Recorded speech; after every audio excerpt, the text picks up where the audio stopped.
특히 배터리 산업은 공장을 단순히 짓는 게 아니라 그 안에 장비를 세팅하고 이런 것들이 다 전문 인력들이 필요한데 그게 없어요. 일단 세팅 자체는 해놔야 돼. 해놓고 그 안에 생산 인력들을 교육시키고 배터리를 생산하고 이래야 될 텐데.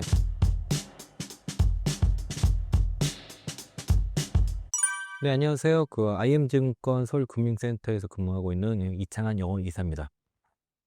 네, 오늘 말씀드린 거는 많이 이사님 투자하신 분들이 많이 알고 계시겠지만, 이 현대차와 이제 LG에너지솔루션의 그 조제 공장에 대해서 미국 그 트럼프 행정부에서 이제 급습해서 이제 그 불법 체류자 단속을 하면서, 네, 거기에 이제 현지 직원들을 또 구금을 했는데, 이게 이제 큰 그림 자체는 이제 트럼프 행정부가 이제 그 대선 공약으로 불법 이민자를 이제 100만 명 단속하겠다고 했었고, 그걸 하기 위해서는 월 3천 명 이상을 단속을 해야 되는데, 어, 아무래도 이제 그 실제 불법 체류자 같은 경우에는 단속을 하게 되면 상당한 저항이 있고, 뭐 총격까지도 있는 상황이다 보니까 손쉬운 이제 배터리 공장을 급습을 한 것으로 보여지고요. 단순하게 불법 체류자 단속을 넘어서 공장 내 그 노동력 공급망 전반에 대한 고용 가능을 조사하는 형태의 그 광범위한 수사가 이루어졌는데, 이게 좀 약간 불법적인 요소가 좀 있었습니다. 왜냐면 애초에는 그 히스패닉계 4명에 대해서 구속영장 그를 집행하는 걸로 게재가 되어 있었는데, 그 외에 대규모의 이제 합법적인 인력들도 구금을 시켰기 때문에 상당히 불법 요소가 있을 것 같고, 향후에는 이 사안이 뭐 손해배상까지 청구 가능성도 상당히 좀 있다고 보고 있습니다. 일단 그 언론에서 공개된 그 수사 영장 자체는 다 압류했어요. 현대차와 LG에너지솔루션의 합작법인 뿐만 아니라 그 계약 업체들, 하청 업체들 모두 다 이제 관련 그 서류를 다 압수하는 권을 가졌다고 하면서 상당히 다 압수를 했고, 그리고 뭐 수사 목적 자체는 미등록 체류자라든가 뭐 어떤 불법 고용관행 혐의라고 있었겠는데, 그 영장과 구금하는 사항이 좀 안 맞는 부분이 좀 있어서 좀 불법이 아닌가라는 좀 그런 의심을 하고 있고, 그래서 이제 이게 표면적으로는 2차전지 섹터 종목들이 조정을 받았던 이유 자체가, 이게 미국의 이제 그 배터리 기업들, 2차전지 기업들이 투자를 많이 하고 있는데, 이게 이런 이민 장성이 새로운 좀 리스크가 아니겠느냐 하면 그런 우려 때문에 그런 뭐 뉴스에서도 뭐 이민 단속이 최대 리스크를 부상했다 이런 이슈 때문에 조정들을 받았는데, 실제 LG에너지솔루션과 현대차 이 합작 공장에서 생산한 배터리의 생산이 지연되는 일정은 그렇게 미비하다고 볼 수 있겠습니다. 크지 않습니다. 이제 그 현대차 쪽에서 얘기한 거는 2, 3개월 정도 지연 정도 얘기를 했고, LG에너지솔루션 쪽에서는 그렇게 영향이 없다, 이제 생산하는 차질이 없다라고 지금 밝히고 있는 상황이고요. 그 예전에는 비슷한 사례 한번 있었던 게 SK이노베이션에서 그 2020년 9월 달에 그 정식 비자가 아닌 이스타 비자로 그 공사 건설 현장에서 일하던 13명이 이제 체포돼서 자진 출국을 한 바가 있었거든요. 근데 그때 당시에도 뭐 일부 미군의 인자를 뺏었다 이런 비판은 있었지만은, 이제 그래서 SK온 같은 경우는 이 부분에서 철저히 관리를 잘 하고 있었고요. 삼성 SD에도 마찬가지인데, 어 이번에는 이제 하청 업체가 좀 다소 좀 문제가 됐던 걸로 보여집니다. 이번에 체포된 한국인의 뭐한 317명 중에 한 명은 남아 있고, 전체 317명 중에 대부분이 이제 이스타라든가 뭐 B1 비자로 입국한 걸로 알려졌는데, 사실 B1 비자에 대해서도 그 한국과 이제 미국 간에 뭐 해석이 좀 차이가 있다라고 좀 알려져 있고요. 그리고 그 전문직 취업 비자 H1B 비자 자체가 지금 우리가 티오가 없습니다. 현재 전 세계 딱 그 티오가 한정되어 있는 상황에서 우리나라에는 티오가 없는 상황에서, 이게 발급도 오래 걸리고 또 물량도 적어서 관행적으로 이제 당장 그 미국의 배터리 공장 안에 장비들을 셋업을 할 수 있는 인력들이 없다 보니까 우리 한국 인력들이 가서 일단 세팅을 하는 거였고, 이게 사실은 그동안 계속 이루어졌던 거고요. 단속이 나와도 사실 사전에 미리 고지하고 그러면서 이제 형식적으로 이루어졌던 것들을 이런 식으로 좀 동맹에 어떤 뭐라 그럴까 좀 팔을 비튼다거나 뭐 그런 일이 있었던 것 같고요. 이게 이제 리스크로 계속 부상할 거냐는 아닌 것 같습니다. 일단은 계속 이런 식의 일이 발생할 건지에 대해서는 지금 양국 간의 이 사태에 대해서 중대하게 인지를 하고 있기 때문에, 아마 향후에 이제 전문지 뭐 특별 비자라든가 아니면 이 비자 사태에 대해서 상호 이제 한국과 미국 간에 협상이 있을 것 같고요. 이게 이제 결국에는 그 트럼프 행정부의 전략은 그 해외에서 투자를 받아서 그 미국 내 투자를 해서 공장을 짓도록 하고, 거기서 생산을 하도록 하는 이런 그 경제 성장 전략을 가지고 있는데 이 이민 정책과는 상충이 된다는 것도 이번에 좀 여실히 드러났던 것이고 국토안보부가 그 단속하는 게 되게 무자비한 게 사실 여러 사례가 막 있어요. 실제 거기 저 주재원이라든가 아니 거기 시민인데도 불법 체류죄로 인해서 막 무자비하게 뭐 그 자동차 창문 깨고 막 체포하는 그런 사례도 많이 있었는데 이번에 이제 현대차와 LG에너지솔루션의 그 배터리 합작 공장 급습한 것 자체는 이게 이제 대부분 이제 실제 압류 구금이 된 사람들이 이제 불법 체류제도보다도 현대 엔지니어링 직원이라든가 거기 하청 한국국전의 그 기술 인력들이 대부분이었다는 거죠.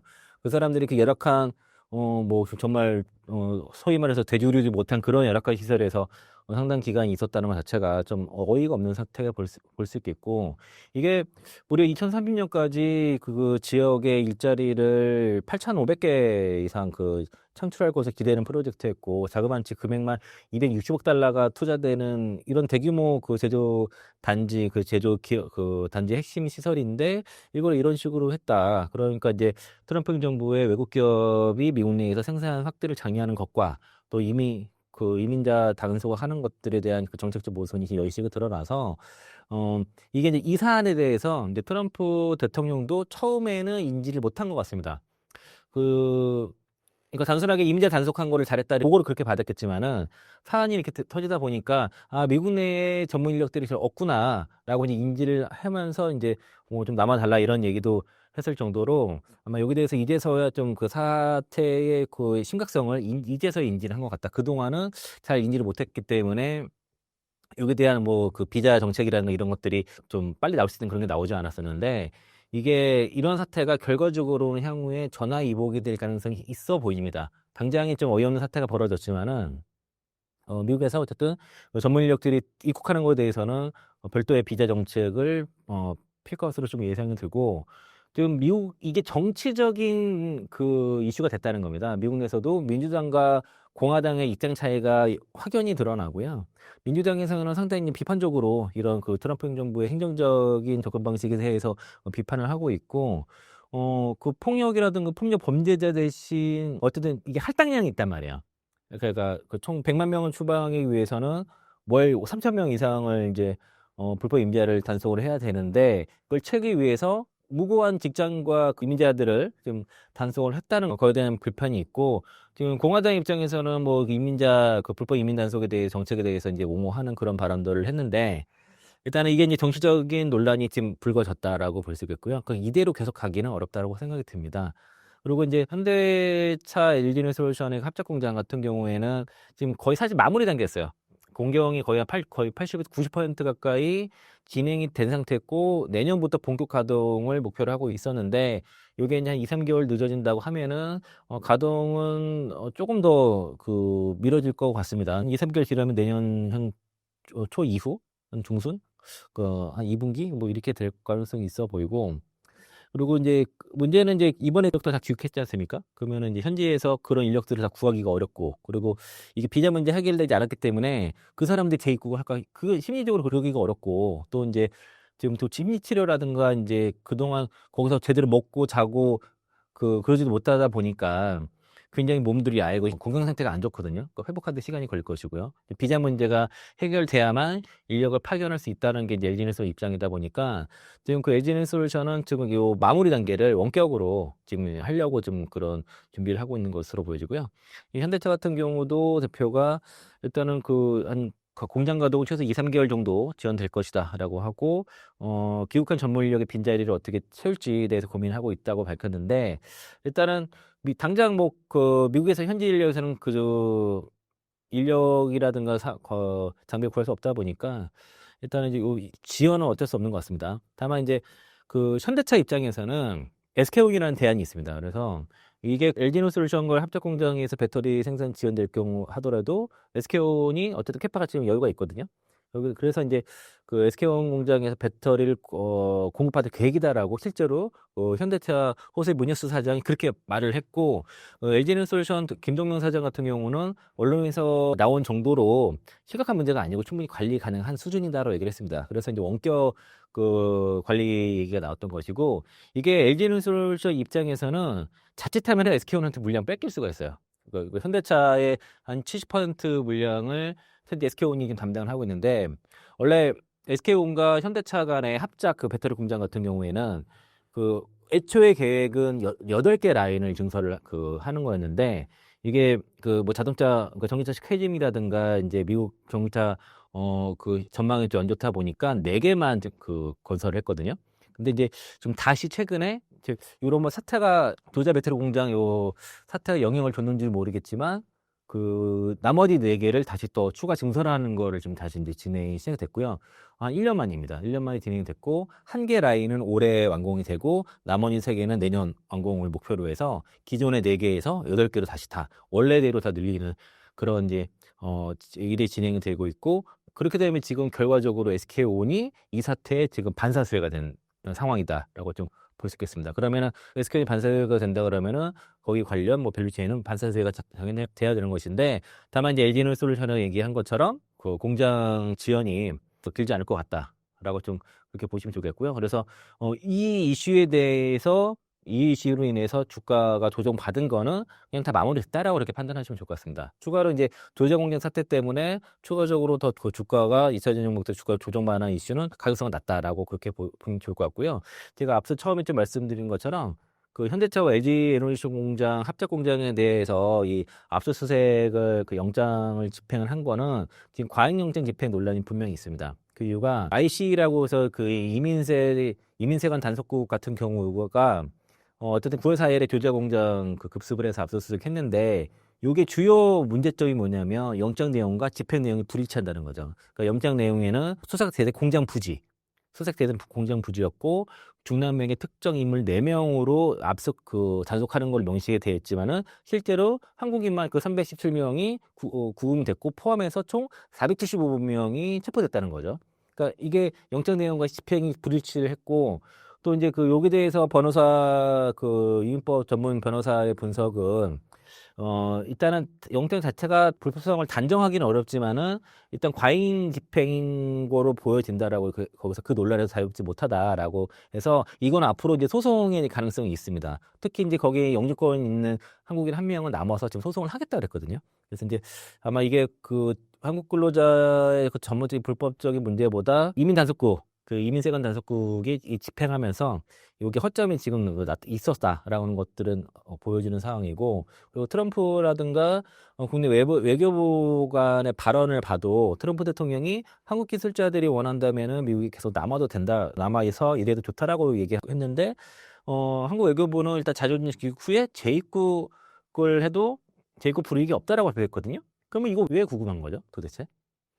그런 문제가 있어요. 그래서 이게 이제 이들이 중대한 위반자로 간주되지 않았기 때문에 미국도 최근에 이 사태를 스스로 좀 문제가 있다라고 인정한 셈이 된 거예요. 트럼프 대통령의 발언 자체가. 그리고 또 아쉬운 점은 국내 정부, 한국 정부가, 우리나라 정부가 너무 적극적으로 대응하지 못하고 소극적으로 했다는 거죠. 그래서 사실 이거를 좀 이전에 이미 LG에너지솔루션 쪽에서 이 사태에 대해서 그 비자 문제에 대해서 해결해서 외교부 측에 얘기를 했지만은 외국에서 이렇게 대응을 하지 않았다는 겁니다. 사실 사전에 어느 정도 막을 수 있었을 수도 있어요. 그런데 다만 이제 억울하게 지금 한국 근로자만 거기서 힘들게 구금되고 불법 이민자 취급받으면서 그 쇠고랑 차고 다리도 묶이고 이런 식으로 좀 체포됐거든요.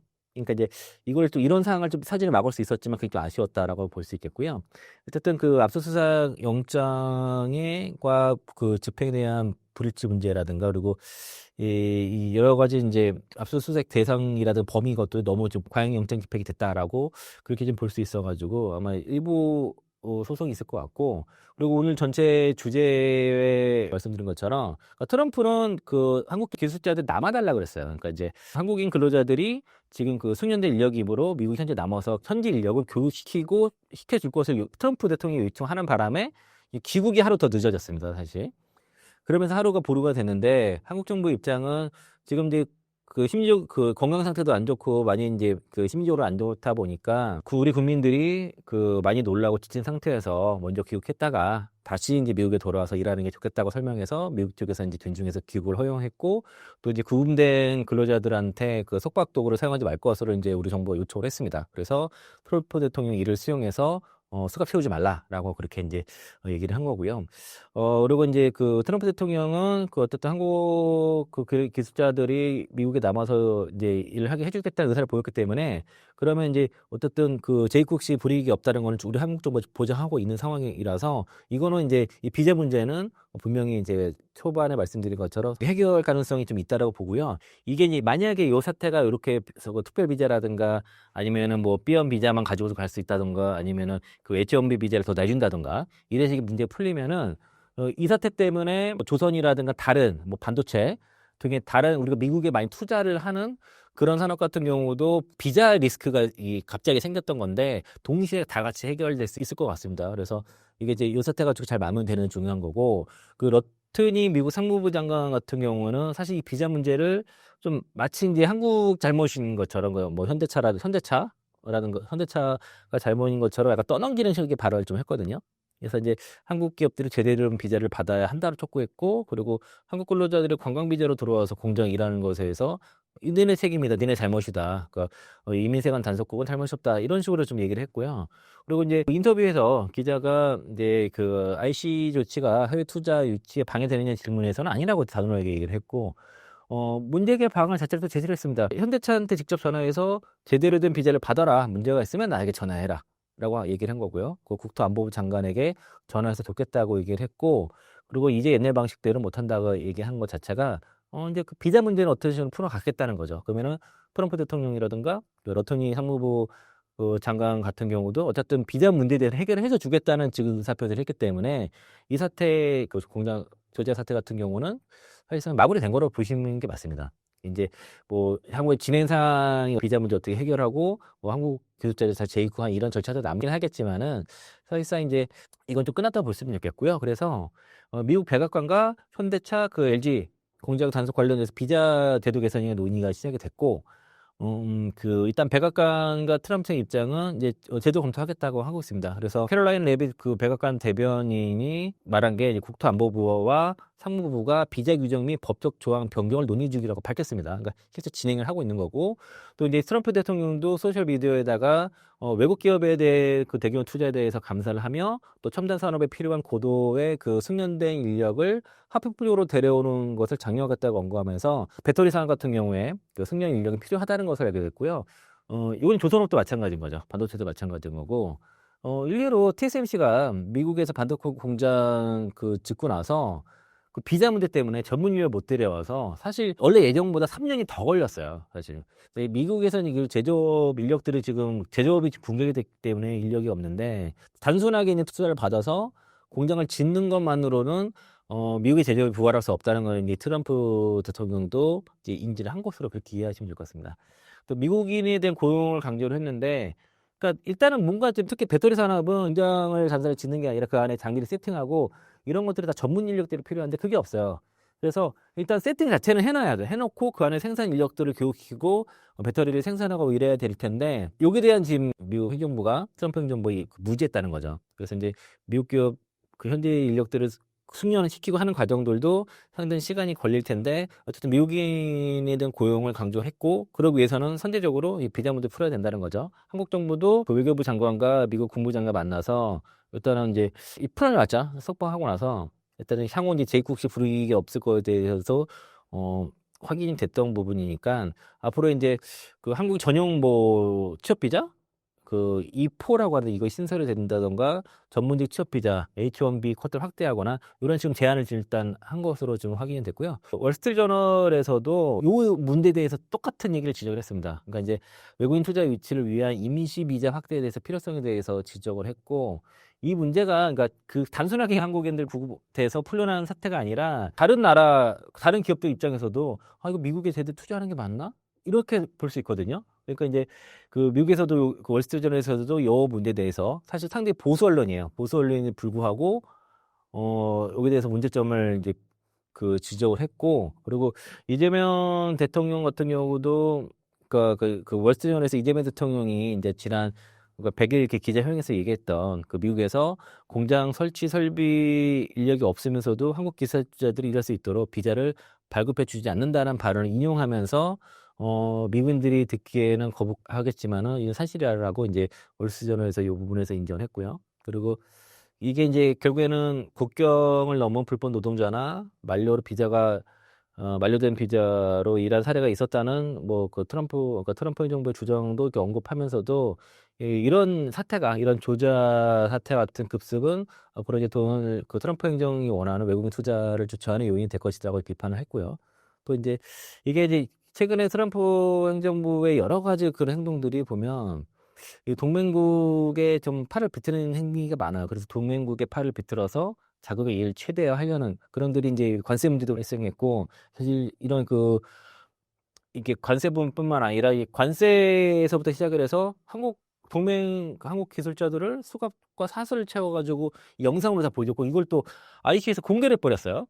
이게 굉장히 우리한테는 그 충격으로 왔을 것이고 그게 동맹국들 입장에서는 이게 과연 동맹이 맞나 싶을 그런 생각도 들은 거죠. 트럼프의 또 옹호적인 보수적인 그 월스트리트 저널에서도 이 사태에서 비판적으로 했기 때문에 이거는 이제 해결이 뭐 시간이 좀 필요하겠지만 분명히 이제 그러니까 이 배터리 산업뿐만 아니라 미국에 우리가 투자를 해야 되는 다른 산업까지 다 연결돼서 아마 영향을 줄 것으로 보여지고요. 그리고 현대차 쪽에서 그런 그 조자주 한국기술자 구금 사태로 인해서 SK온에다가 뭐 SOS를 청했다는 그런 뉴스가 있습니다. 그래서 이제 그 SK온 같은 경우도 B1 단기 상용 비자 소지자에 대해서 다 현장 복귀를 추진하고 미국 사업 정상화 뭐 박차가고 있다고 하는데 일단은 LG 에너솔루션은 B1 비자 소지자들한테는 아직은 이제 그 다시 현장 수입을 하지 않고 있는데 SK온은 일단은 정상 근무에 문제 없다라고 좀 보고 있어서 일단 현장 복귀 검토 중에 있고 그러니까 현대는 조지아 쪽은 다 철수한 상태예요. 그 SK온이라든가 그 삼성 SDI 이제 LG에너솔루션 같은 경우는 일단 철수한 상태인데 SK온은 이제 그 적극적으로 지금 그 투입을 다시 검토를 하고 있고 이게 이유가 일단은 그 9월 30일 이후부터는 전기차 세공제가 이제 폐지가 되지 않습니까? 그렇게 되면은 배터리 그 전기차 판매가 수요가 좀 줄어들고 그리고 배터리 수요도 줄어들 수 있는데 그 현대차의 그 배터리 공급의 한 60에서 70%를 SK온이 담당하고 있는데 만약에 이제 이 사태 때문에 조지아주 사태 때문에 현대차가 LG에너지 물량을 SK온한테 줄 수도 있는 거거든요. 그러니까 그걸 노리고 좀 SK온이 적극적으로 지금 사업 정상화에 지금 나서고 있는 것으로 보여지고 그래서 LG에너솔루션도 이를 방어하기 위해서 지금 원격으로 마무리하겠다라고 좀 그렇게 준비를 하고 있다고 볼 수 있겠습니다. 그래서 이제 배터리 그 산업 내에서는 LG에너솔루션이 좀 문제가 되면은 그건 SK온이 반사체가 되는 것이고요. 그 LG에너솔루션이 어쨌든 자기 물량 지키려는 자 그리고 뺏으려는 자 이렇게 나눠진다라고 볼 수 있을 것 같고 그리고 이 조지아주 사태는 이로 인한 주가 조정은 끝났다 이렇게 판단하시면 좋을 것 같습니다. 최근에 이제 올해 이제 2차전지 섹터가 중국발 감산과 그리고 이제 시애틀의 리튬 공장 그 가동 중단 이슈 때문에 이제 리튬 가격이 올라가면서 반등을 하다가 반대로 이제 시애틀의 그 리튬 광산이 조기 가동될 수 있다는 우려 때문에 조정을 받았고 그리고 이 조자주 그 현대차와 LG에너솔루션의 합작 그 배터리 공장에 대한 미국 IC의 급습으로 인해 한국인들의 그 구금으로 인해서 조정을 좀 받았는데 그러니까 그 조정은 마무리됐다고 보시면 돼요. 그러니까 리튬 가격 하락과 이 조지아 공장의 사태에 대한 그 주가 조정은 마무리된 거고 그러면 이제 이체 종목들의 주가는 이제 바닥을 잡고 있는데 9월 30일부터는 IRA 세공제가 이제 끝나고 또 이제 시애틀의 리튬 광산이 생산이 재개될지 말지가 9월 30일에 결정되다 보니까 그때까지는 이제 좀 관망세가 좀 이어진다라고 그렇게 볼 수 있겠고요. 최근에 그 LG에너솔루션이 그 메르세데스 벤츠향으로 대략 총 107기가와트시 정도 두 건의 전기차 배터리 공급 계약이 체결됐고요. 약 한 15 정도로 추산이 되는데 이게 묻혔다는 거예요. 그런 조지아주 사태라든가 시애틀 그 리튬 광산 그 조기 가동에 대한 그 우려 때문에 그래서 이게 이제 46 시리즈로 차세대 그 벤츠 쪽으로 유럽과 미국 쪽으로 다 공급이 되는 것이고 이게 GM과의 공유 이후로 그 다음 최대 규모라고 볼 수 있겠고요.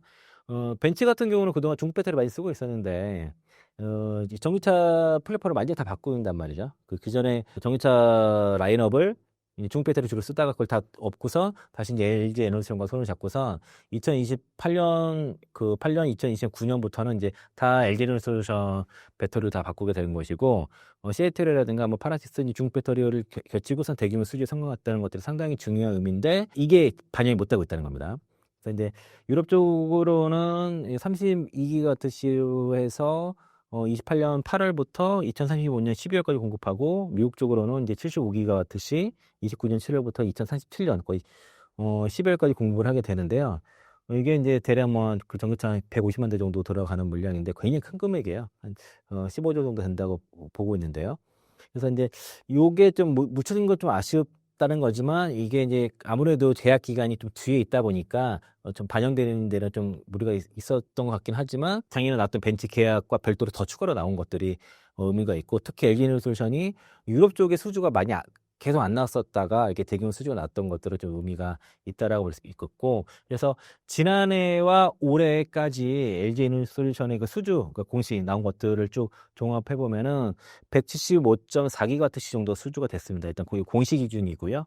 지난해에는 이제 뭐 이스지라든가 뭐 르노, 포드, 뭐 리비안 등등 포함됐고 그리고 올해는 이제 벤츠와 뭐 그 킬록 모터스, 뭐 테슬라 이제 그 LFP ESS용 한 6조짜리 나온 것도 있고 그 앱타라 모터스 등이 해서 이게 이제 ESS 비중이 좀 늘어나는 모습들이라서 지금 수주가 이제 꾸준히 나오고 있습니다. 지금 LG에너지솔루션이 수주를 잘하고 있는데도 불구하고 주가가 좀 못 가는 이유는 아마도 LG화학이 LG에너지솔루션 지분을 좀 팔 수도 있지 않냐 이런 우려가 좀 있는 것 같고 분명히 조제 공장 사태도 좀 영향이 있었다고 볼 수 있겠습니다.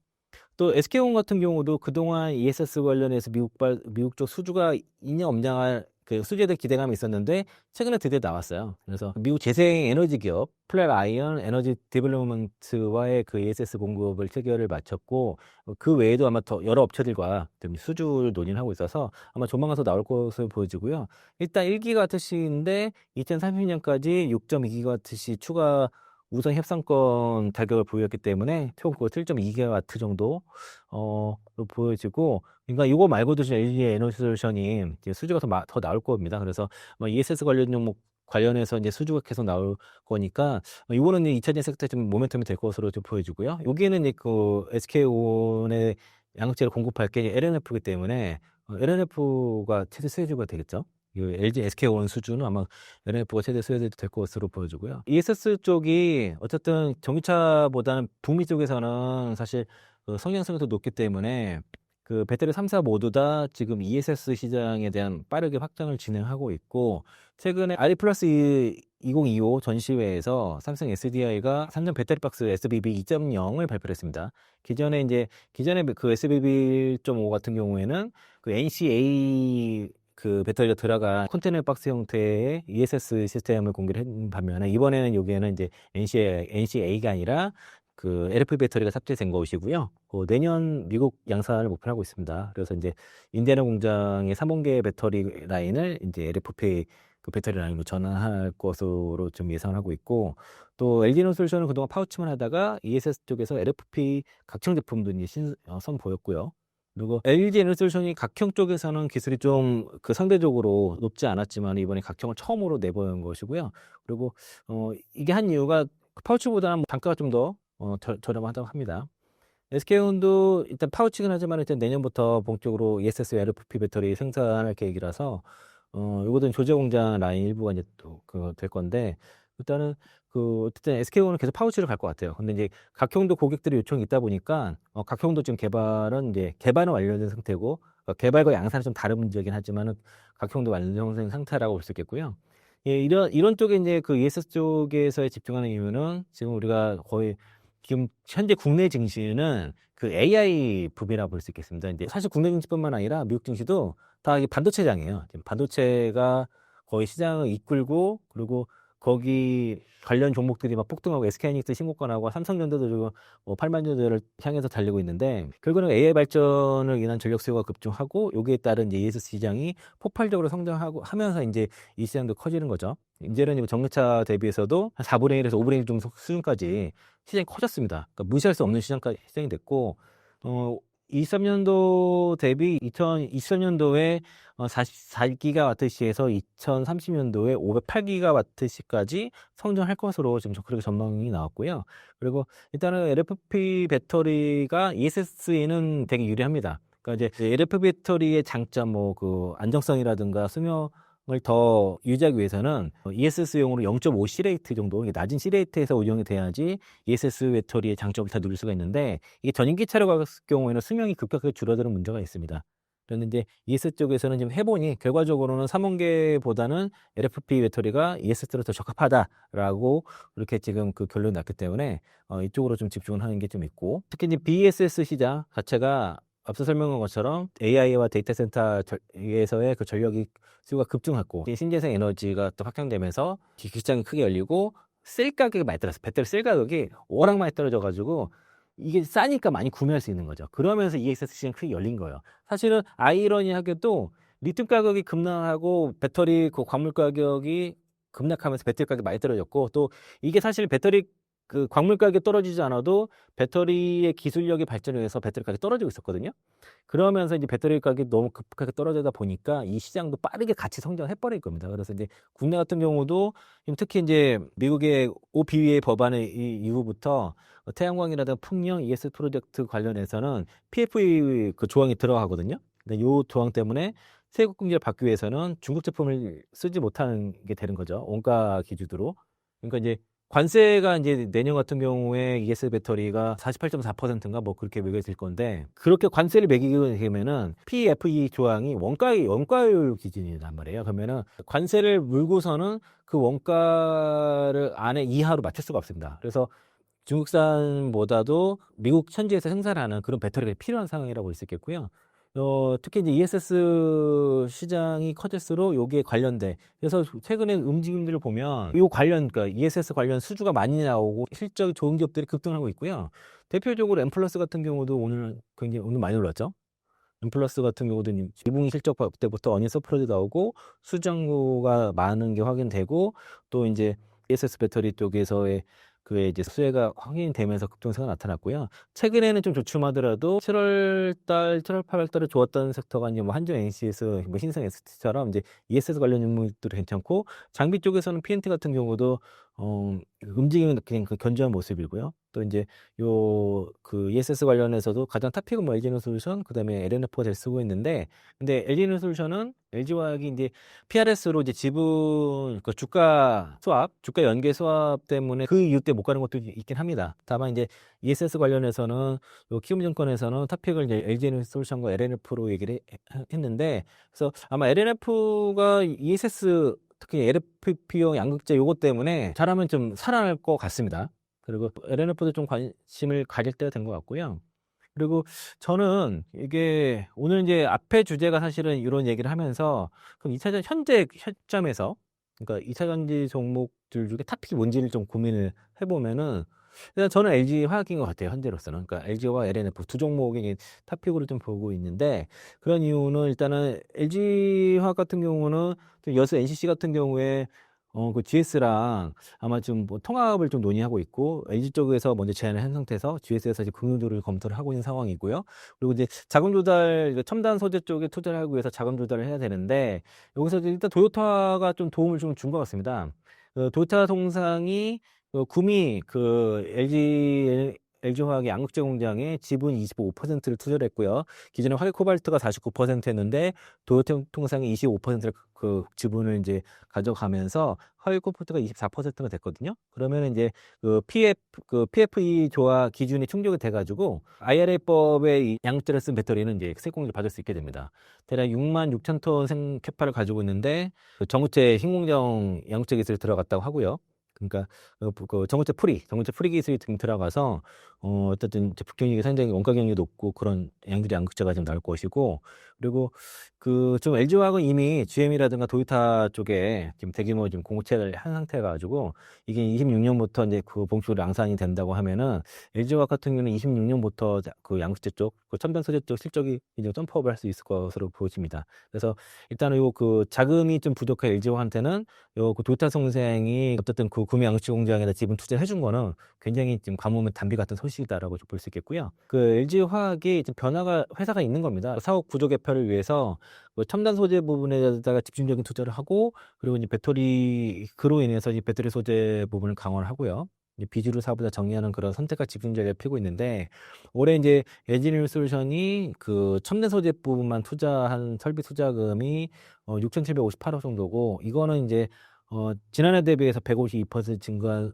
그런 금액입니다. 전체 설비 투자의 그 절반 이상이 첨단 소재 부분에 투자하는 그런 상태인데 요거는 이제 그 미국의 그 IRA법에 대응하기 위해서 그 테네시 양극재 공장에 이제 집중적으로 이제 투자를 하고 있고 거기 이제 건설 중이고요. 내년 하반기에 가동을 목표로 하고 있습니다. 이제 화이트 코발트 지분을 이제 24%를 낮추는 등의 이제 지배 구조를 개설하면서 미국 시장에서의 그 세제 혜택을 받을 수 있도록 준비를 하는 상태고요. 그리고 이제 구미 양극재 공장이랑 미국 테네시 공장 여기가 이제 핵심 이제 생산 설비가 될 것이고 또 제가 앞서 잠깐 말씀드렸는데 그 석유 사업 부분을 계속 정리를 하고 있거든요. 그래서 이제 그 여수 NCC 같은 경우는 그 GS 칼텍스와 지금 통폐합 가능성이 지금 논의가 되고 있는데 일단 LG화학 쪽에서 GS 쪽에다가 제안을 했고 GS 칼텍스 쪽에서 이제 긍정적으로 좀 검토 중에 있습니다. 바이오 사업 내에 있는 에스테틱 같은 경우도 지금 매각을 한 상태고요. 그래서 이제 투자를 LG화학이 되게 많이 하다 보니까 원래 재무 구조가 되게 좋았어요. 그러다가 이게 쌓이다 보니까 지난해 말 재무 부채 비율이 97%에서 올해 112%까지 올라갔지만은 이제 지난해 어떤 적자였단 말이야.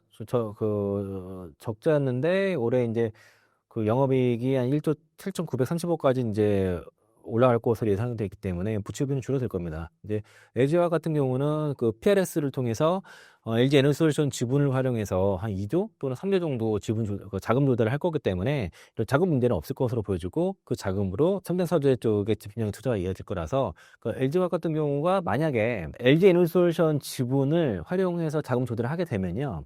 이게 이제 팔순의 지분으로 구분될 수 있거든요.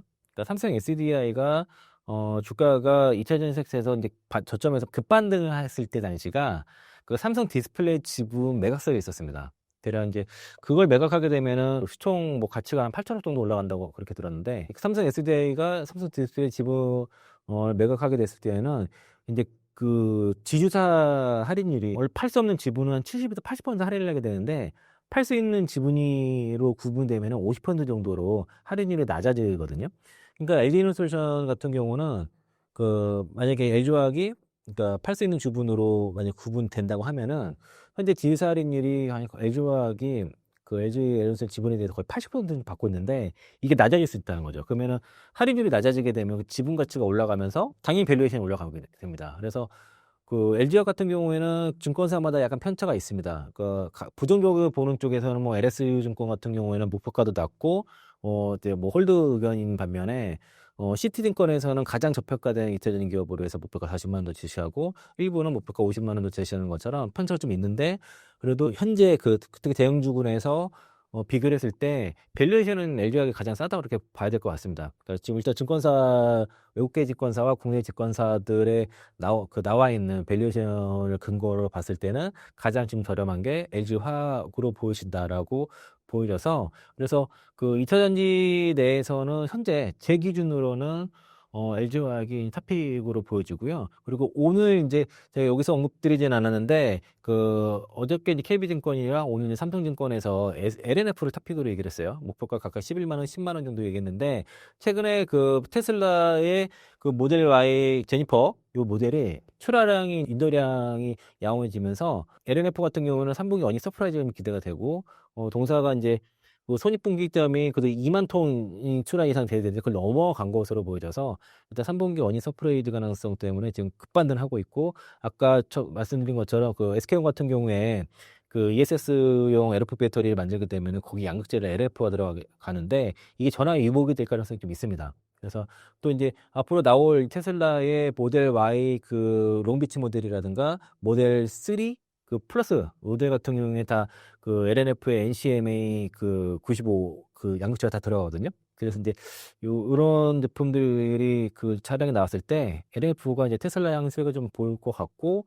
그리고 이제 ESS 쪽으로도 가장 그 뭐 6만 톤에 달하는 대규모 캐파를 준비하는 게 LNF라서 LG화학과 LNF를 이제 사표로 말씀을 드리겠는데, 이제 전체 타픽은 제가 LG 화학으로 말씀드리고, 그 이유는 밸류에이션이 가장 편하다. 그리고 그래서 주가 움직임이 LG 화학이 달라요. 다른 양극재 기업들 비교해 보면은 그 올해 7월 달에 계속 반등했다가 대부분 이렇게 빠졌거든요. 빠지고 나서 저점 잡고서 이렇게 고개 들은 모습인데, LG화학은 올라서 크게 조정 많이 받지 않고서 다시 고점 돌파를 시도한 그런 그림이에요. 그림이 좀 다른 이유가 있다라고 볼 수 있겠고요. 그래서 일단은 그 가장 핵심 포인트는 도요타 통상이 LG 구미 양쪽 공장에 지분 투자한 것과 이 사업 구조 개편 과정에서 자금 조달하기 위해서 LG 에너지 지분을 이제 PS를 통해서 그 대규모 자금을 조달하게 되는데, LG 에너솔루션 지분을 이제 팔 수 있는 지분이 된다라고 봤을 때는 LG 화학이 가지고 있는 LG 에너솔루션 지분 가치가 올라가서 LG 화학이 자연적으로 밸류에이션이 올라갈 수밖에 없고, 실적도 내년부터는 첨단소재 쪽에서 실적이 크게 이제 점프업을 하는 해이기 때문에, 그래서 이제 좀 그 LG 화학을 일단 좀 현대로서는 좀 탑픽으로 봐서 관심 갖고 보시면 좋을 것 같습니다. 마지막으로 이제 그거는 앞서 말씀드린 것처럼 이제 이어진 건데요. 그 함정 배터리 합작 법인들이 대체로 취소가 되거나 지분 축소되거나 그런 형태거든요. 이거는 이제 그 IRA법상의 그 PFE 규정 때문에 그렇고, 지분 25% 밑으로 다 떨어뜨려야 돼요. 그래서 대체로 뭐 LG에너솔루션, SK온, 에코프로, LG화학, 포스코홀딩스, 포스코피티움 등 이제 중국 그 소재 업체들과 했던 합작 법인들이 연기되거나 취소가 이런 수순인 거고, 이거는 이제 앞으로 중국 업체들 관련된 기업들은 다 이런 비슷한 일이 좀 벌어질 것으로 보여질 것 같습니다. 3부에서 가져온 주제는 엔터주입니다. 엔터주를 갖고 온 거는 이제 슬슬 살 때가 된 것 같아요. 엔터주가 이제 한 달 반? 길게는 2달 정도 가까이 이제 조정을 받았거든요.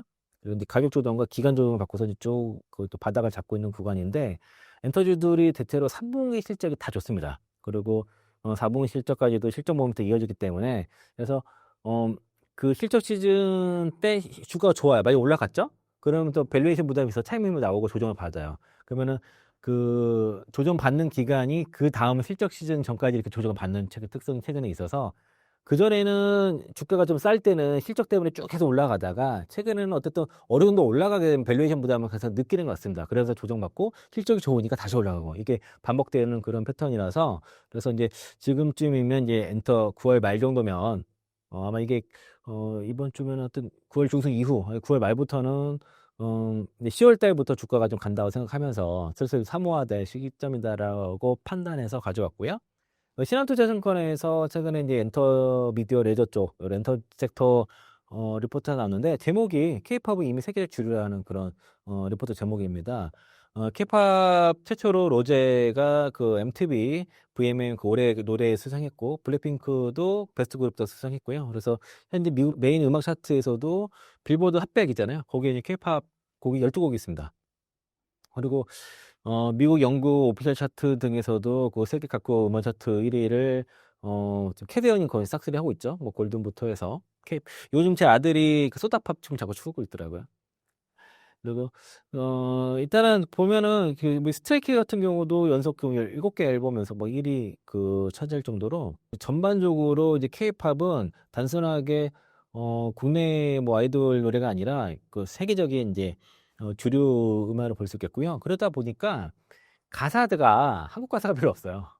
그래서 영어 가사가 많습니다. 요즘은 영어도 못하면은 노래도 못 들어요. 그럴 정도로.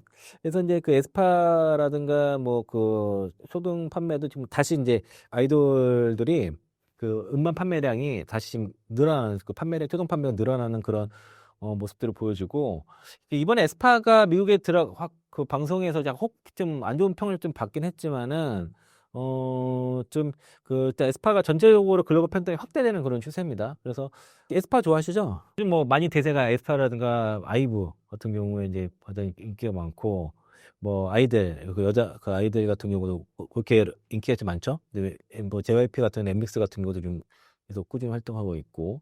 그런데 이제 에스파의 6집 그 리치맨 같은 경우도 초동에서 밀리언셀러 기록했고요. 그리고 이제 활동했습니다. 8월 29일부터 세 번째 글로벌 투어 진행 중이라서, 글로벌 투어 돌면 실적 좋을 수밖에 없고, 그리고 이게 캐대한 영향이 있다 보니까 그 캐대한 멤버가 가장 유사하다고 보는 게 에스파이기도 하거든요. 그래서 이제 이런 글로벌 팬덤이 빠르게 지금 올라가고 있는 상황이다라고 좀 볼 수 있겠고요. 또 밸류에이션 기준으로 보면은 맨 아래쪽에 보면 9월 10일 종가 기준으로 엔터즈 컨센서스 내년 퍼 기준으로 하이브 31배, SA 22배, JYP 20배, YG 25배, DOE 21배에서 JYP 엔터가 가장 좀 밸류에이션으로 좀 부담이 좀 덜한 편이고요. 이건 이제 다우투자증권 그 리포트였고, 그리고 요게 이제 그 유안타 증권에서 리포트가 나온 게 양이 되게 많습니다, 이게. 거의 40장 가까이 될 건데요. 요거를 제가 좀 요약을 했습니다. 그래서 일단 3분기 엔터주 같은 경우는 실적이 상당히 좋을 것으로 예상이 되기 때문에 미리 좀 선취배를 좀 미리 할 필요가 있는데, 요 유안타 증권에서 제목이 9월 데이터 콘서트라는 그런 엔터테인먼트 리포트, 섹터 리포트가 나왔습니다. 이거 한번 자세히 한번 읽어보시는데, 제가 일단 편하게 요약을 해놨는데, 일단 전반적인 업황과 주가 흐름은 국내 엔터 업종이 주가가 3분기 연속 상승 랠리 이후에 일단은 그 3분기, 올해 3분기 초반 조정 국면에 진입했습니다. 제가 초반에 말씀드린 것처럼 한 달에서 거의 한 달 반 정도 지금 그 조정 국면인데, 조정 이후는 펀더멘탈 문제가 아니라 밸류에이션 부담을 느꼈어요. 예, 계속 올라오다 보니까. 그래서 밸류에이션 부담을 느껴서 차익 매물 나왔고, 그러면서 이제 그 차익 매물과 이제 그 수급을 소화하는 그 차익 매물에 대한 수급 소화 과정이 있었고요. 그래서 전반적으로 엔터주가 3분기, 현재 3분기까지 실적 그 주가가 안 좋았다는 거예요. 올해 그 10월 말과 11월 초에 그 에이펙 정상회담과 그 3분기 실적 시즌이 업종 주가 방향성의 전환 포인트가 될 거다라고 그렇게 보고 있습니다. 그리고 이제 주요 투자 포인트를 보면 첫 번째 그 K-팝 글로벌 확장과 그 IP 낙수 효과라고 볼 수 있는데, K-팝의 대중화가 빠르게 확산 중이죠. 특히 그 캐드언 때문에 K-팝에 대한 인기가 굉장히 지금 빠르게 올라갔고요. 그 멜로망스 노래가 거기 OST는 아닌데 강제 지금 해외 진출이 됐어요. 그 캐대원에 한번 그 나오면서. JYP 트와이스라든가 스트레이키즈가 핫플 차트 진입과 글로벌 차트 성과가 확대가 되고 있고, 그리고 이제 OST 및 글로벌 콜라보 효과로 인해서 그 IP 가치가 계속 장기적으로 확장이 되고 있습니다. 특히 이제 스트레이키즈가 워낙 지금 잘하고 있다 보니까 거기에 뭐 트와이스, 있지 등의 전반적 IP가 지금 확산이 되고 있어서 좀 그런 그 K-팝 글로벌 확장에 대한 그 낙수 효과가 지금 뚜렷하게 나타나고 있다라고 볼 수 있겠고, 그리고 블랙핑크, 트와이스, 걸그룹뿐만 아니라 그 갖고 있는 하이브라든가 JYP 모두 다 지금 월간 그 청취자 수라든가 그 유튜브 조회수가 급등을 하고 있는 상황이고요. 근데 다시 글로벌 팬덤 회복되면서 공연 효과도 나타나고 있는 거죠.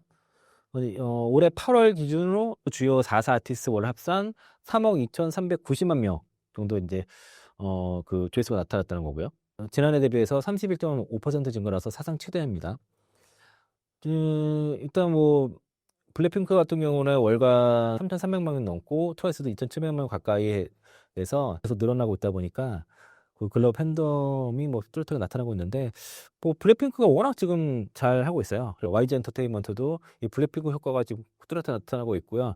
제가 이제 올해 지난해 말부터 올해 연초에 그 YG 엔터를 사표로 얘기를 했었었는데, 그때는 이제 블랙핑크랑 또 이제 그 트레저가 이제 그 새롭게 이제 좀 구상을, 그 트레저의 가치가 좀 잘 인정되는 그런 부분들이 생겼고, 그리고 올해 이제 2분기부터는 JYP를 좀 계속 말씀을 드리고 있습니다. 그 스트레이키즈라든가 트와이스가 동반 외 해외 투어가 같이 일어나는 해에는 주가가 잘 빠지지 않는다. 그 여지껏 이제 그 기간 동안으로 봤을 때 트와이스가 해외 투어 도는 동안에 JYP가 그 기간 동안의 연관으로 주가가 빠진 사이가 한 번도 없었거든요. 99.99% 100% 확률로 주가가 올라가서 트와이스 해외 투어가 끝나기 전까지는 계속 주가 모멘텀이 살아있다라고 볼 수 있겠고, 지금 콘서트라든가 신규 음원 발매가 맞물려서 이 실적 모멘텀은 4분기까지 계속 강화될 것으로 보여진다는 거죠. 이제 일단은 그 하이브 같은 경우는 BTS, TXT, 뉴진스를 포함해서 일단 뭐 BTS가 있기 때문에 이 보이그룹 중심으로 해서 1억 2천만 명 글로벌 청취자를 가지고 있고, 올해 4분기 실무기 앨범들이 많이 나옵니다. JYP는 스트레이키즈랑 그 트와이스가 동반 해외 투어가 핵심이에요. 이게 핵심이에요. 다른 아티스트들은 실적 기여도가 상대적으로 낮기 때문에 스트레이키즈랑 트와이스가 같이 해외 투어에 도느냐 그렇지 않느냐가 중요한데, 지금 트와이스 이번에 그 앨범 나온 것들도 국내부터 해서 지금 일본에서 지금 활동하고 있는데 지금 반응 괜찮습니다. 그리고 8월 월간 청취자가 4,686만 명, YOY 값으로 69.3% 증가했습니다. 근데 실적이 이게 이제 이런 것들 주가에 아직 반영이 안 됐어요. 그래서 이제 기회라고 보는 거고요. SM 같은 경우도 그 NCT 위시라든가 하트 차트가 성장세가 좀 있는데, 근데 하트 차트는 반응이 괜찮거든요, 국내에서는. 그래서 그 멤버들 괜찮은데 아직은 이제 전체 글로벌 쪽에서는 좀 약한 편이고, 이제 에스파가 거의 다 하고 있다라고 볼 수 있겠고, 또 YG 같은 경우는 블랙핑크가 워낙 잘하고 있습니다. 그 글로벌 투어라든가 음원 발매 효과가 뚜렷해서 월간 청취자가 4,230만 명에서 44.3% 증가가 나왔습니다. 이제 주가 자체는 엔터주는 저는 이제 조정 마무리 국면에 단계 있고, 오늘 이제 장이 안 좋을 때 엔터주들이 좀 반등 시도를 좀 했고요. 그리고 글로벌 팬덤이 성장하고 캐드한 효과가 있음에도 불구하고, 그리고 이제 이런 실적 모멘텀이 일단 투어 돌고 또 싱글 앨범 나오면서 3분기는 지금 실적 좋아요. 현재 나온 그 데이터를 봤을 때 앨범 판매량, 뭐 공연, 그리고 MD 판매 그런 것들 봤을 때는 분명히 실적 좋을 것 같은데, 지금 4분기도 지금 모멘텀이 있단 말이죠. 투어 일정도 있어서. 그러면은 실적도 좋고 향후 모멘텀도 좋고 글로벌 팬덤도 확장되는 상황인데 주가가 안 갔어. 주가가 계속 쉬고 있었단 말이죠. 그러면 기회라고 볼 수 있겠고요. 요게 이제 그 유안타 증권에서는 탑픽을 JYP 엔터, 그 다음에 이제 YG 엔터와 SM 엔터를 같이 보고요. 하이브를 맨 마지막에 보는데, 하이브는 그 방시혁 의장의 그런 어떤 재판 리스크 때문에 일단 안 보시는 게 좋을 것 같아요. 일단은 제외하고, 그리고 이제 밸류에이션도 되게 비싸고 하니까 일단 탑픽은 JYP, 그리고 YG 엔터랑 SM도 같이 괜찮다. 그리고 이제 만약 SM과 YG 엔터를 보게 되면 YG 엔터가 좀 낫지 않나 있긴 합니다. 왜냐면 또 블랙핑크가 있기 때문에. 그렇게 해서 요거 이제 좀 긴 양인데 두 장으로 정리를 했는데요. 요거는 따로 한번 유한타증권 리포트는 한번 참고해 상세히 보시면 좋을 것 같고요. 요게 이제 메리츠증권에서 그 김민영 애널리스트가 정리한 거 월별 음원 및 공연 데이터 이제 업데이트를 했는데, 음원 같은 경우에는 이제 요게 하이브, SM, 뭐 JYP 있는데요. 이제 JYP를 좀 중심으로 얘기를 하게 되면은, 그러니까 8월 22일 스트레이키즈가 정규 앨범이 나왔습니다. 그리고 트와이스 일본 쪽 8월 27일에 발매가 됐고, 그리고 그 트와이스 채영이 지금 그 정규 앨범이 나왔어요. 그리고 그 JYP가 키우는 그 차세대 이제 그 보이그룹 킥플립도 미니 앨범이 9월 22일에 나올 예정이고, MX가 10월달에 컴백을 합니다. 그 데이식스가 9월 5일에 이제 그 정규 앨범이 나왔고, SM 같은 경우도 9월 5일에 에스파가 미니 앨범을 발매를 했죠. 그리고 이제 리치맨 같은 경우는 국내에선 3일 정도만 활동하고 바로 이제 미국 투어로 갔고요. 그리고 YG 같은 경우도 트레저가 이제 미니 앨범 9월 1일에 나왔습니다. 그리고 이제 그 전에 나왔던 그 특별 앨범 그 옐로우 같은 반응이 괜찮았어요. 그래서 그 트레저의 어떤 존재를 좀 알리게 됐는데, 그래서 팬들이 좀 생각보다 빨리 확정됐고, 그리고 10월 10일에 그 베이비 몬스터 미니 앨범이 나옵니다. 그리고 11월 달에 이제 블랙핑크가 나올 건데 아직 날짜는 미정인데, 베이비 몬스터 굉장히 빠르게 지금 팬덤을 형성하고 유튜브 구독자 수가 빠르게 늘어나고 있습니다. 그래서 이제 블랙핑크와 이어서 베이비 몬스터가 예상보다 지금 급성장을 하고 있어서 좀 기대가 된다라고 볼 수 있겠고요. 공원 쪽에서는 뭐 블랙핑크 월드 투어 지금 여전히 진행 중이라서 내년 1월 18일까지 진행합니다. 그래서 이제 148만 명 정도 목격을 예상하고 있고, 트와이스 월드 투어 지금 아시아는 올해 말까지 그 아시아 투어 진행되고 있고요. 에스파 같은 경우도 올해 11월까지 아시아 투어 진행 계속하고, 베이비 몬스터는 11월부터 다시 또 투어 시작이 된다고 볼 수 있겠고요. 그 음원 쪽에서도 전반적으로 굉장히 좀 양호하게 지금 골고루 다 IP가 다 골고루 다 증가세고 있어서, 그래서 이제 컴백 일정이라든가 그리고 공연 일정, 그리고 이제 음원 그 공연 봤을 때 3분기, 4분기 모멘텀이 집중되어 있잖아요. 그러니까 이제 이게 주가가 안 가면 이상한 거라고 봐요. 그래서 지금 요것만 봐도 기회가 될 것으로 보여주고, 그리고 저 엔터주 탑픽은 제가 픽인 것 같습니다. 최근에 그 박진영이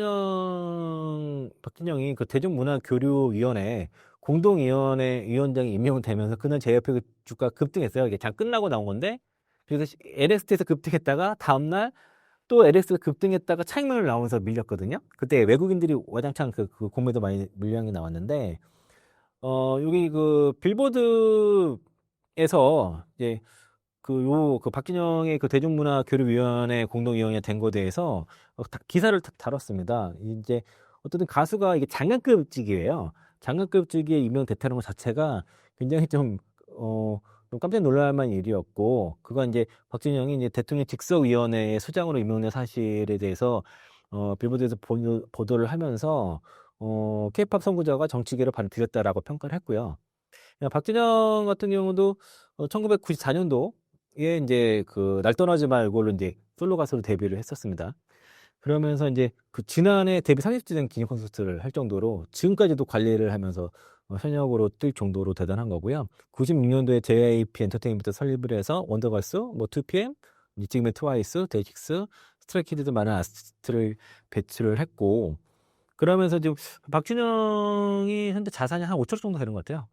이 그래서 이제 그만큼 성공했죠. 또 이제 사실 그 노바디를 가지고 원더걸스가 이제 영어 버전을 발표하면서 2009년도에 미국에 갔다가 사실은 좀 성공은 못했지만은 어쨌든 당시에 한국 가수 최초로 빌보드 핫백 차트에 진입하는 성과를 이뤘습니다. 그게 이제 정말 바닥에서부터 이렇게 했었는데 만약에 국내에서도 활동했으면 원더걸스의 수명은 더 길었을 거예요. 다만 이제 박진영 같은 경우는 이런 이제 그 이미지가 뭔가 도전과 모험을 좋아하는 그런 스타일이다 보니까 뭐 그런 일이 있었고, 위원장 임명의 의미에 대해서 빌보드에서는 현역으로 활동하는 가수가 장관급 직위에 임명되는 것은 전례 없는 일이며 박진영의 이번 임명에 큰 의미를 부여했고요. 박진영이 최희영 문화체육관광부 장관과 함께 위원회를 이끌게 됐을 때 공동위원장이니까 그렇게 됐고요. 이거 생각보다 권한이 많아요, 이 자리가. JYP 엔터테인먼트의 위상은 어쨌든 미래가 밝다라고 볼 수 있겠고, 그리고 트와이스가 올해 데뷔 10주년입니다. 네 번째 투어 성공적으로 진행 중이고, 스트레이키즈 그 빌보드 200에서 1위에 오르면서 앨범이 7개 연속으로 차트 정상에 올랐거든요. 이거는 BTS를 넘어갔습니다. BTS가 6개 연속이니까 어쨌든 그래서 이 두 개의 큰 IP가 그때는 대입회를 앞으로 이끌고, 이 박진영이 그 대중문화교육위원회 공동위원으로 된 게 단기 이슈가 아닌 거로 전 보여집니다. 엔터테인먼트 전체적으로는 긍정적인 이슈고, 그리고 요거를 보다 보니까 제가 재밌는 사실을 이제 다시 요거를 알게 됐는데, 이게 하남에 캐스터월드 사업이 있거든요. 이 하나 그 미사섬이요. 그 원래 그린벨트 묶여진 땅에 그 K컬처 그 콘텐츠 집합단지인 그 K스타 월드가 조성되고 있습니다. 정부가 글로벌 빅5 문화 강국 목표에 맞춰서 K 콘텐츠 산업의 핵심 거점으로 기대를 모으고 있는데, 주요 시설로는 가장 중요한 게 그 K 아레나, K-팝 전용 공연장입니다. 대략 2만에서 한 3만석 규모의 최첨단 시설로 이제 K-팝 공연이 아마 유치될 예정이고요. 또 K 무비라고 해서 영화 촬영장인데 그 오징어 게임 같은 그런 대작도 촬영할 수 있는 그런 세계적인 수준의 스튜디오가 들어설 거고, 뭐 호텔 같은 경우도 뭐 천실 규모의 호텔이라든가 뭐 300실 규모의 이제 아티스트 전용 호텔도 좀 들어설 거고요. 또 이제 중소형 공연장, 또 케이팝 플랫폼 형태로 들어가고, 또 ICT 산업단지 등의 여러 가지 콘텐츠 제작에 필요한 유통, 그런 까지 다 와로는 복합 생태계를 다 구축할 예정입니다, 이 사업이. 정부 같은 그 사업 추진과 배경과 동력으로 보면은, 일단은 뭐 정부는 어쨌든 K 콘텐츠 산업을 국가 전략 산업으로 지금 하고 있기 때문에 여기에 발을 맞췄다고 볼 수 있겠고요. 또 그동안 50년간 묶여 있었던 미사섬의 그린벨트를 해제를 위해서 어떤 관계기관과 협의를 해서 이제 그 규제 지침을 개정을 했습니다. 그리고 이제 여기 5호선, 미사역 5호선이 있고, 그리고 3호선, 9호선, 그 GTX, DXD와 F도선 등 총 5개 철도망과 고속도로 교차하는 광역 교통을 갖추고 있어서 접근성이 일단 되게 좋아요. 제 친구도 이쪽 그 하남 미사 쪽에 저 아파트 이제 샀는데, 뭐 잠실로 출퇴근하는 거 그렇게 무리 없다고 그러더라고요. 그리고 그 민간투자 쪽에서는 하나증권이 3조 5천억 규모의 금융참여 의사를 밝혔고요. 글로벌 공연 운영사와 그 스피어와도 이제 협력 관계를 구축을 한 상태입니다. 향후 일정 같은 경우는 올해 하반기 민간 사업자 공모 진행하고요. 그리고 내년도에 그 SPC 설립해서 28년도 착공과 2031년 준공을 목표로 하고 있습니다. 그 정책치 효과로는 연간 3천만 명이 관광에 유치를 하고 3만 개의 직접 일자리를 창출과 그 2조 5천억의 경제 유발 효과가 예상이 된다라고 얘기를 하고 있고, 뭐 시너지 효과를 보면은 이제 국가 그 정원 조성 사업과 연계해서 신원 창출을 계기라고 하는데, 요게 여기 보시면은 그 여기가 그 미사선 이게 표시한 거 있잖아요. 여기 그 K 스타월드 부지가 위치가 저기 있습니다. 저기 있고, 이렇게 쭉 이렇게 미사 IC부터 해가지고 미사역을 지나서 5선 쪽 있는 쪽, 저기가 다 그레벨 지역을 다 풀어가지고 다 질 거고요. 근데 저기 미사역이라 표시한 거라 보시고 오른쪽에 보면은 여기 그 고덕 강의 1지구 위치도라 해가지고 그림 있지 않습니까? 저 위치에 JYP 신사구 들어갑니다. 요 그림이에요. 유명한 건축가가 이거 설계한 요 그 신사옥인데, 지금 그 신사옥을 아마 700억이 넘게 좀 투자를 하는데 요게 좀 들어가게 됩니다. 보면은 이 미사역이랑 얼마 떨어지지 않았죠? 그러니까 지금 여기 그 K스타 월드 부지랑 JYP 신사옥이랑 지금 위치가 멀지 않습니다. 멀지 않은데 요게 이제 그 K스타 부지가 예정대로 되고 그리고 JYP 그 신사옥도 이렇게 들어갈 경우에는 일단은 이제 인프라가 구축이 됐겠죠. 그러면 가깝잖아요. 서로 간에. 인프라 구축이라든가 이런 유동인가 증가하면서 또 이제 자연스럽게 이렇게 된 부동산, JYP 신사옥의 부동산 가치가 올라가겠죠. 공연장이 가까이 있으니까 아무래도 거기서 이제 시너지가 분명히 날 거라서 보여지고요. 사업적 시너지 날 거고, 그리고 이 K 스타 월드 부지, 그 스타 월드의 근처에 이제 그 사옥이 있기 때문에 이미지로도 괜찮습니다. 딱 뭐라고 딱 찍기는 좀 그렇긴 한데, 각종 그 대중문화교류위원회 공동위원회 됐고, 그리고 이런 하나 K스타 월드 위치 부근의 신사옥 이런 것들이 결과적으로는 하나쯤 시너지를 날 것으로 보여지고, 이게 장기 이슈예요. 그러니까 단기적으로 이것 때문에 당장 주가 어떻게 이런 게 아니라 생각보다 이제 요 하남 K스타 월드가 들어서게 됐을 때 JYP가 향후에 저 신사옥이 완공되고 얻게 될 그런 시너지를 생각보다 클 수 있다라고 좀 그렇게 보는 거죠. 이 사이즈를 봤을 때 이게 굉장히 크거든요, 이 사이즈가. 근데 거기에 부근에 저렇게 그 JYP가 신석을 저렇게 들어가서 절로 간다고 했을 때는 향후 몇 년에 장기로 봤을 때는 굉장히 큰 시너지가 날 거로 좀 보여지고, 아마 저 언젠가는 이게 이슈화가 될 거라고 저는 보고 있습니다. 그래서 이거는 좀 장기 이슈라고 볼 수 있겠고요. 단기적으로는 엔터주는 이제 3분기, 4분기와 투어 실적과 뭐 음원 판매 이런 모멘트를 봤을 때는 실적은 분명히 좋아지는데 주가가 못 갔기 때문에 지금 구간이 기회다라는 취지에서 엔터주를 말씀드리겠고, JYP는 밸류에이션 측면에서는 뭐 유안타에서 뭐 탑픽으로 얘기를 하고 있고요. 그리고 요 그 박진영 그 문화교류위원장 공동위원장과 요 K스타월드와 JYP 신사옥의 연계성은 뭐 이건 장기 이슈이기 때문에 당장의 주가와는 좀 무관할 수 있지만은 투자하신 분들에서는 좀 주의 깊게 볼 사안이다라고 좀 말씀드리겠습니다. 신사임당 구독자분들께 한마디 부탁드립니다. 현재 국내 증시와 글로벌 증시는 약간 버블 제한 가능성이 좀 있습니다. 미국 특히 트럼프 정부는 그러니까 전 세계 자산들을 버블을 만들어서 자신들의 부채를 좀 줄이려는 그런 의도로 갖는 것 같고요. 또 다른 방식으로는 동맹국의 팔을 비틀어서 자신들의 이익을 미국 이익을 최대화시키면서 그 좀 뭐 부채라든가 자기네 이익을 최대화하려는 전략을 펴고 있는데, 어쨌든 지금 최근의 흐름은 버블 저항의 가능성이 좀 있습니다. 그래서 지금 개인 투자자들이 인버스 투자해서 손실 되게 많이 봤는데 여전히 인버스를 보시면 안 돼요. 이제 조정 시에 매수 관점이 보이고 거기에 딱 그 뭐 74조가 되는 그런 시대인데, 어떤 사람은 이게 팔아가지고 주가가 뭐 삼성전자이 쓰고 주가가 올라서 개인들이 팔렸기 때문에 예탁이 늘어난다 이렇게 말씀하시는 경우도 있지만은 개인 투자자들이 매도한 것보다 지금 고객 예탁금이 훨씬 더 많이 늘었어요. 6조 4천억에서 그러니까 6조 4천억에서 실적 2천억까지 올라올 때 8조 늘었죠. 지금 더 늘었단 말이에요.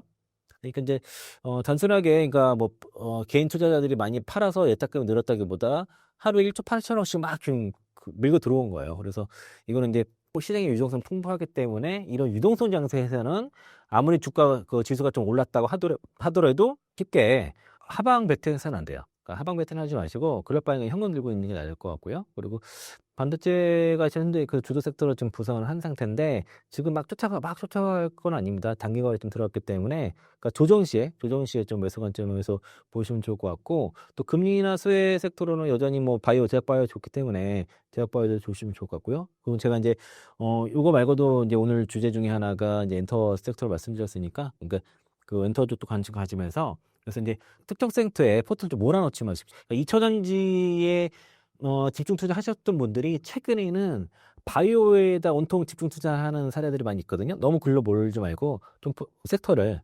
다양하게 구성하시는 게 좋을 것 같고요. 그리고 너무 뭐 그 올랐다고 해서 쉽게 뭐 하방으로 보시지 말고, 다만 이제 요 FMC 오늘 밤 방송 녹화됐을 때는 아마 지날 것 같겠는데, 오늘 내일 새벽 3시에 FOMC에서 금리 인하 발표될 텐데, 전과 후가 좀 시장이 좀 색깔이 좀 달라질 수 있어요. 그래서 FOMC 이후와 이전과의 시장의 색깔이 좀 달라질 수 있는 여지가 있고, 그리고 약간 세론송 매도도 나올 수 있기 때문에 그런 건 좀 조심할 필요가 있는데, 다만 이제 그럴 때는 오히려 이제 그 조정 시에는 그 매수 관점에서 봐야 되기 때문에, 제가 하고 싶은 핵심은 하방 베팅 함부로 하지 말라. 요 말씀을 꼭 드리고 싶습니다.